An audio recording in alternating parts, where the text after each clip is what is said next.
केजरीवाल जी ने यह कहा है अभी कि मोदी जी, अगर आपका कोई राज अमेरिका के पास है, अगर आप किसी तरीके के दबाव में हैं, तो जरूरी नहीं है कि इस कुर्सी के ऊपर बैठे रहना है। इस कुर्सी को छोड़ के साइड हट जाइए, कोई आपके ऊपर सवाल नहीं उठाएगा, कोई प्रश्न चिन्ह नहीं उठाएगा। लेकिन देश के लोगों को इस तरीके से दूसरे मुल्कों के हवाले मत कीजिए, देश के लोगों को इस तरीके से बेचिए मत, और कम से कम अपने देश के निर्णय लेने की क्षमता चुनी हुई सरकार के पास ही रहे,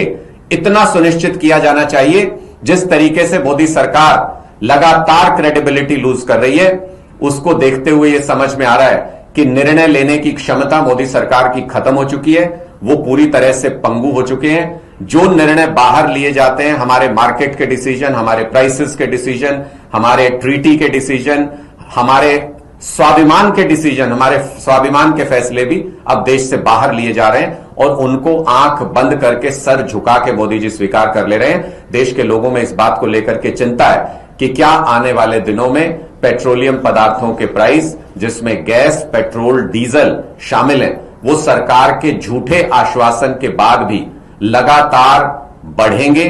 क्या हमारे पास इन चीजों की शॉर्टेज है? यह सवाल इसलिए खड़ा हुआ है क्योंकि 24 घंटे पहले मोदी सरकार के मंत्री कहते हैं कि दाम नहीं बढ़ेंगे, और 24 घंटे के अंदर ही, चाहे वो कमर्शियल सिलेंडर्स हो, चाहे वो रसोई गैस में आम घरों में इस्तेमाल होने वाले घरेलू सिलेंडर हो, दोनों के दाम बढ़ जाते हैं। इसको लेकर के देश के लोग परेशान भी हैं, आश्चर्यचकित भी हैं और दुखी भी हैं कि हमारे निर्णय आखिर हो कहां रहे हैं।